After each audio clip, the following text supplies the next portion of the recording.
بسم اللہ الرحمن الرحیم۔ السلام علیکم ناظرین، ملک میں اس وقت جو سیاسی افراتفری پھیلی ہوئی ہے اور ملک ہمارا ایک تباہی کی طرف جا رہا ہے، اس کے پیچھے وجوہات کو امریکی دفاعی تجزیہ نگار ہے ریبیکا گرانٹ، اس نے بڑا کھل کر بتا دیا ہے۔ اور ہمارے ذہنوں میں جو شکوک و شبہات پائے جاتے تھے پہلے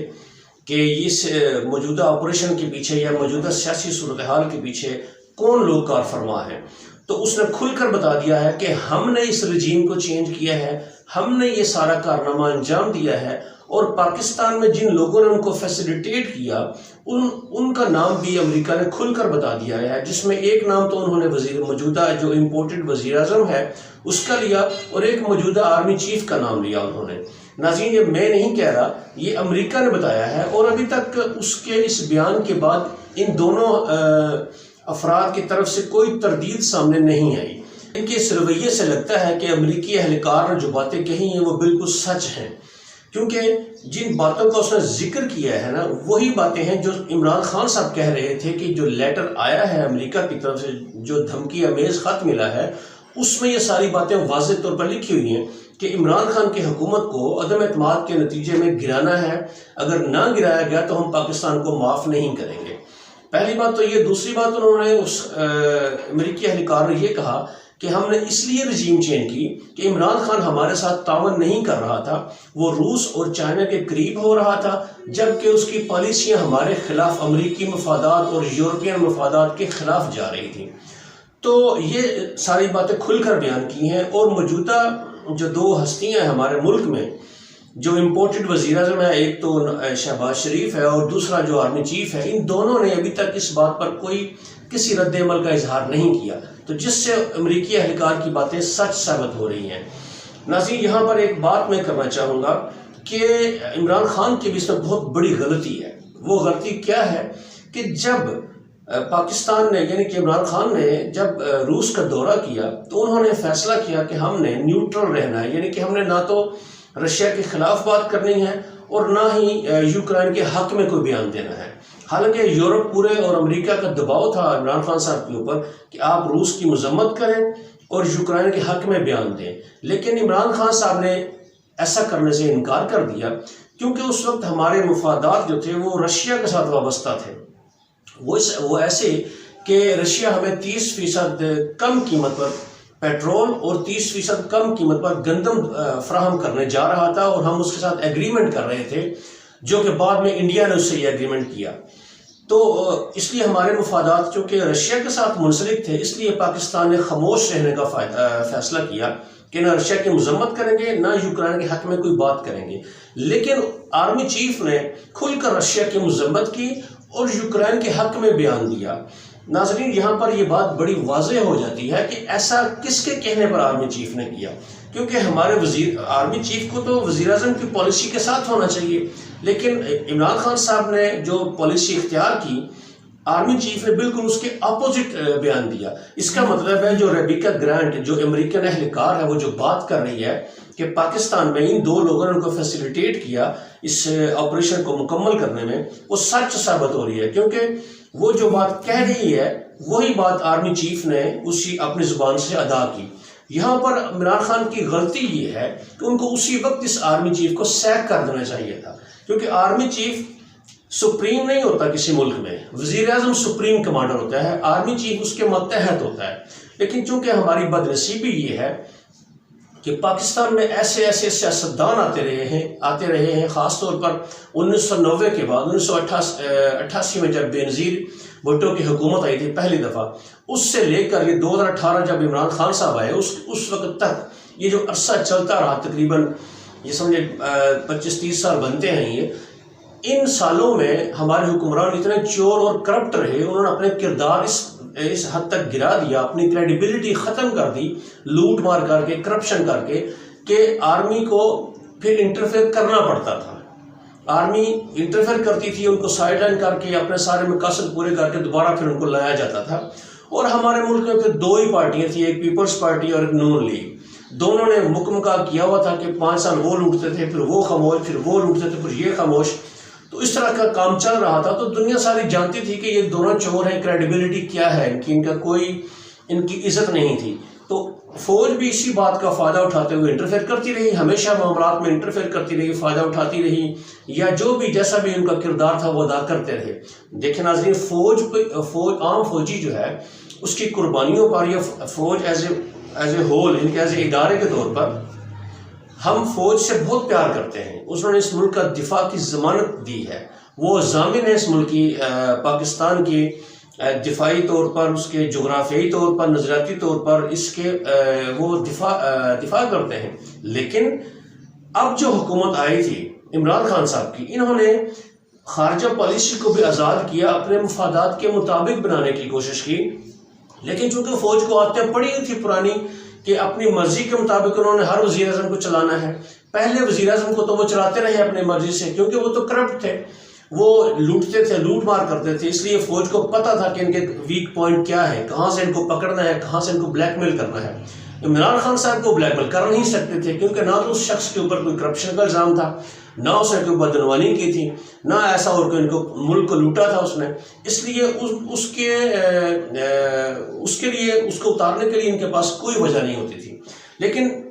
چونکہ وہ خوددار لیڈر ہے، اس نے خارجہ پالیسی کو پاکستان کے مفادات کے تحت کرنے کی کوشش کی، تو امریکہ اس کے خلاف ہو گیا، یورپ پورا اس کے خلاف ہو گیا۔ یہ تو باہر کی وجوہات تھی نا ناظرین، لیکن ملک کے اندر بھی یہ جو آرمی چیف ہیں ہمارے، ان کے بھی کچھ ذاتی مفادات تھے، جس کی وجہ سے یہ بھی چاہ رہے تھے کہ ان کو اتار دیں، لیکن ان کی اتنی ہمت نہیں تھی کہ اتنے قد آور لیڈر اور اتنے مشہور لیڈر اور ایماندار غیرت مند لیڈر کے خلاف کوئی ایکشن لے سکیں۔ یہ بہت ٹانگیں کھینچتے رہے ہیں اس کی، میں اگلی ویڈیو میں کسی ویڈیو میں اس کی بات کروں گا میں کہ یہ کیا کیا کردار ادا کرتے رہے ہیں۔ تو لیکن جب امریکہ ان کے خلاف ہوا تو یہاں کے جو موجودہ یہ دو لوگوں کا نام جن کا لیا جا رہا ہے، ان کو بھی طاقت مل گئی کہ اب ٹھیک ہے، اب امریکہ بھی ہمارے ساتھ ہے، اب اس کو اتارتے ہیں ہم۔ تو امریکہ کی اشید بات کے ساتھ انہوں نے ایک منتخب حکومت کو اور ایک ہر دل عزیز لیڈر کو اتار دیا۔ تو پھر اب دیکھ لیں عوام کا رد عمل کیا آیا ہے، اور ابھی تک آ رہا ہے، اور اس وقت تک آتا رہے گا جب تک کہ یہ اسمبلی موجودہ توڑ کر انتخابات کا اعلان نہیں کرتے۔ اس میں ناظرین کچھ ایک دو باتیں اور بھی ہیں کہ اصل جو ہے نا جی جنگ اس وقت چل رہی ہے وہ عمران خان اور اسٹیبلشمنٹ کے درمیان چل رہی ہے، کہ اسٹیبلشمنٹ کا جو سربراہ ہے آرمی چیف ہمارے، وہ ڈٹے ہوئے اپنے ان وعدوں پر جو امریکہ کے ساتھ وہ کر چکے ہیں۔ حالانکہ ایک بڑی اہم خبر ہے کہ ان کی فوج کے جو ٹاپ کے جرنیلز ہیں دو، انہوں نے کلیئر طور پر انکار کر دیا ہے جنرل باجوہ کا ساتھ دینے میں، وہ جو کام کر رہے ہیں، وہ جو کام کرنے کی کوشش کر رہے ہیں۔ ناظرین حیرانگی کی بات ہے کہ پورا ملک ایک طرف کھڑا ہے اور دیکھ رہے ہیں کہ آرمی اور عام عوام کے درمیان کتنا دوریاں پیدا ہوتی جا رہی ہیں۔ اس کے باوجود بھی سمجھ نہیں آتی کہ وہ کیوں ڈٹے ہوئے اسی بات پر کہ انہوں نے اس پورے پلان کو جو امریکہ چاہتا ہے اس کو امپلیمنٹ کرنا ہی کرنا ہے، ملک جائے جہنم میں، عوام جائے جہنم میں، ان کی کوئی پرواہ نہیں ان کو۔ اب دیکھیں سی پیک اتھارٹی ختم کر دی گئی ہے، یہ امریکہ کا بہت بڑا مطالبہ تھا کہ چائنا کی یہ سی پیک جو پروجیکٹ ہے اس کو پاکستان میں ختم کیا جائے، تو انہوں نے سی پیک اتھارٹی جو اس کو کنٹرول کرتی ہے اس کو ختم کر دیا گیا ہے۔ اس کے بعد رشیا کے ساتھ جو ایگریمنٹ جاری تھے ہمارے، ان پہ بھی ٹانگ کھینچ لی گئی ہے، ان پہ بھی ٹھنڈے مطلب یہ گورنمنٹ ٹھنڈی پڑ گئی ہے، کوئی بات چیت ان کو آگے نہیں بڑھا رہی۔ حالانکہ رشیا کے ساتھ جو معاہدے ہو رہے تھے وہ تو ہمارے بہتری کے لیے تھے، سستا پیٹرول مل رہا تھا، سستی گندم مل رہی تھی، لیکن ناظرین یہ نہیں، اب اس موجودہ جو امپورٹڈ اور کرپٹ گورنمنٹ ہے اس کو یہ باتیں منظور نہیں، کیونکہ یہ تو امریکہ کی اشید بات رہی ہے، تو انہوں نے وہی کام کرنا ہے جو امریکہ نے ان کو کہنا ہے۔ ان کی کیا جرت ہے کہ یہ اپنے آزادی سے کچھ کام کر سکیں۔ آخری بات ناظرین میں کرنا چاہوں گا یہاں پہ، چونکہ آج جو ویڈیو بنائی ہے میں نے، اس کا میرا مقصد تھا، صرف ایک ہی مقصد تھا کہ جو امریکہ نے بیان دیا ہے، میں دیکھ رہا تھا کہ شاید کہیں سے کچھ اس کی تردید آ جائے، جن ہستیوں کا نام لیا ہے امریکہ نے پاکستان میں، ان کی طرف سے شاید کوئی تردید آ جائے، لیکن 2 دن گزرنے کے بعد بھی کوئی تردید نہیں آئی۔ اس کا مطلب یہ ایکسیپٹ کر لیا گیا ہے کہ ہمارے ملک میں کتنے میر جعفر اور میر صادق بیٹھے ہوئے ہیں، تو ہمیں دوسروں سے تو گلہ کرنا ہی نہیں چاہیے، ہمیں پہلے اپنے ملک سے غداروں کو ختم کرنا چاہیے تاکہ ہمارا ملک ان لوگوں سے آزاد ہو سکے۔ آخری بات ناظرین یہ تھی کہ عمران خان کی دشمنی میں یہ گورنمنٹ اس حد تک آگے جا چکی ہے کہ اور تو کوئی چارہ ملا نہیں۔ توہین مسجد نبی کے کیس میں جو انہوں نے کوششیں کی وہ ساری بیک فائر ہو گئیں، وہ انہی کے گلے میں پڑ گئیں، وہ خاموش ہو گئے اس طرف سے۔ تو اب انہوں نے کیا کیا ہے کہ عمران خان کے خلاف کچھ بتا رہے ہیں، جو ویڈیوز ہیں ان کے پاس۔ ناظرین جو بھی ہے، میں اس پر لمبی بات نہیں کرنا چاہتا، میں صرف ایک بات کہتا ہوں کہ ہمیں کسی بھی انسان کی ذاتیات میں مداخلت نہیں کرنی چاہیے. پہلی بات تو یہ ہے، کیونکہ وہ اس کا اور اللہ تعالیٰ کا معاملہ ہوتا ہے. ان کے درمیان ہے کہ وہ جنتی ہے، جہنمی ہے، کیا ہے، وہ گناہ گار ہے یا نیک ہے یا کیا ہے. ہم نے دیکھنا ہے وہ ہمارے لیے کیا کر رہا ہے یا ہمارے ملک کے لیے کیا کر رہا ہے. ہمارا اس عمران خان سے اتنا ہی واسطہ ہے، اور وہ خود بھی کہہ چکے ہیں عمران خان صاحب کہ آج سے 30 سال پہلے 25 سال پہلے میں اتنا اسلام کی طرف مائل نہیں تھا. لیکن ناظرین یہ تو اللہ تعالیٰ کی رحمت ہے، جب وہ کسی کا دل موڑ دے، جب وہ کسی کو اپنے راستے پہ چلا دے، یہ تو اس کی مہربانی ہے، اللہ تعالیٰ کا کرم ہوتا ہے. یہ تو کرم ہو گیا اس بندے پہ، وہ بندہ بالکل 180 ڈگری پہ، یا کہہ لیں جیسے بھی ان کی زندگی تھی وہ تبدیل ہو گئے. انہوں نے اپنے آپ کو اسلام کی زندگی کے مطابق ڈھالنے کی کوشش کی، اور اسی کا نتیجہ ہمارے سامنے آ رہا ہے. تو ناظرین جتنی مرضی ویڈیوز یہ لے ہیں، ان کی اس وقت جو شہرت ہے یا ان کی جو ذات ہے اس پر کوئی اثر پڑنے والا نہیں ہے، کیونکہ ماضی میں جو 20-25 سال پہلے جو واقعات ہو چکے ہیں ان کو تو کوئی ریورس نہیں کر سکتا. ہاں ان پہ توبہ کی جا سکتی ہے، ان پہ اللہ تعالیٰ سے معافی مانگی جا سکتی ہے، اور اس بات کا اظہار اس شخص نے بہت دفعہ کیا ہے. لیکن ناظرین اگر ہم ذاتیات میں آنا شروع ہوں گے نا، تو نون لیگ میں ماشاءاللہ سے جتنے مریم صفدر صاحبہ، مریم نواز پہلے تھی، شادی کے بعد مریم صفدر ہو گئی نا، تو مریم صفدر کیسے ہوئیں یہ بھی بڑی لمبی داستان ہے. تو اگر ذاتیات بات آئی تو نون لیگ میں کے تو ماشاءاللہ جو ٹاپ کی لیڈرشپ ہے اور جو نیچے تک جو ان کے پیروکار ہیں ماشاءاللہ سے، ان کے تو بہت بڑے بڑے نیک کارنامے ہیں. مجھے بھی پتہ ہے، ساری عوام کو بھی پتہ ہے. لیکن یہ بہت گندی حرکت ہے، اس طرف نہیں جانا چاہیے، کسی کی ذاتیات کو نہیں اچھالنا چاہیے. وہ اس کا اپنے اللہ تعالیٰ کا معاملہ ہوتا ہے، وہ وہیں پہ چھوڑ دینا چاہیے. تو ناظرین یہ جتنی مرضی کوششیں کر لیں، ایسا نہیں ہو سکتا. عمران خان کی یہ جو شہرت ہے اس کو یہ کم نہیں کر سکتے. اور اس ملک میں افراتفری کا صرف ایک ہی حل ہے کہ انتخابات کا اعلان کیا جائے، غیر جانبدارانہ منصفانہ انتخابات کروائے جائیں، EVM مشین اور جو